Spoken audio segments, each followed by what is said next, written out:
Welcome to this advanced walkthrough of UiPath Maestro.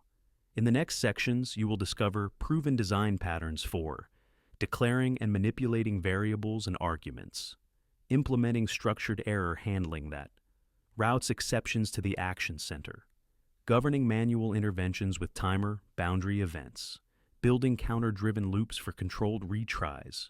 This section demonstrates how to declare, update, and evaluate variables so that your workflow can make data-driven decisions at runtime. On the start event, define the required arguments, for example, var1 and var2, and assign initial values, test, test. A decision node then evaluates the arguments. Branch A executes when var2 equals test2 and var1 is not new. Branch B executes when var1 equals new. To alter data mid-process, insert an update variable activity within a task. In the example, var1 is reassigned from test to new, after which the decision node reevaluates the updated value and routes execution accordingly. This pattern enables dynamic, context-aware branching without redeploying the workflow. Through disciplined use of variables and update activities, Maestro workflows adapt in real time, aligning automation paths with ever-changing business inputs. Exception handling by attaching an error boundary event to a task that hosts a UiPath Studio workflow. A numeric argument is intentionally populated with text to trigger a conversion fault inside the embedded Studio workflow. When the string int32 conversion fails, the error boundary event captures the exception and diverts control to a manual task in the action center. An operator claims the task, corrects the input, e.g., replaces text with 6, and resubmits. The process then resumes its primary path and completes seamlessly. Configuration steps. Drag the boundary event onto the task. Change its type to error boundary event with catch-all enabled. Define the alternative path to the manual task.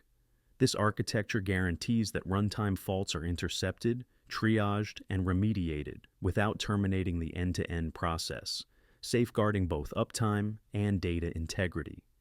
Scenario layers a timer boundary event onto the same manual activity to enforce service-level deadlines. If the action center task is not completed within 30 seconds, the timer expires, injects a default value, 40, and propels the workflow forward, thereby preventing process stagnation.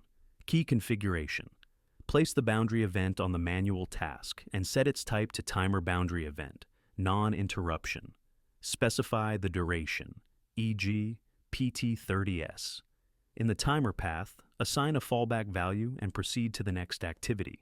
A live run shows the error being raised, the manual task generated, and, because the SLA lapses, the timer branch automatically inserting the default data and finishing the flow.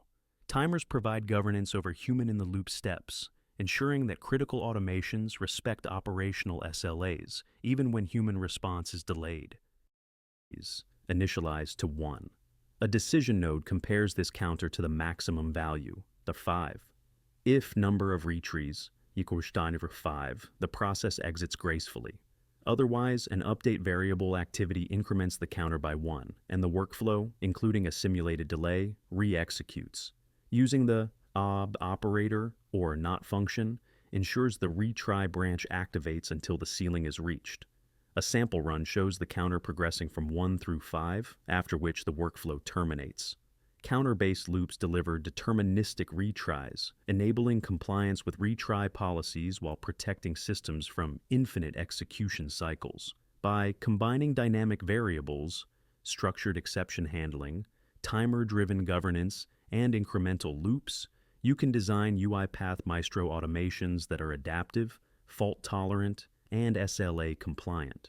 Incorporate these patterns into your own processes to elevate both technical robustness and business value. Feel free to suggest additional topics you'd like covered in future sessions. Your feedback shapes our roadmap.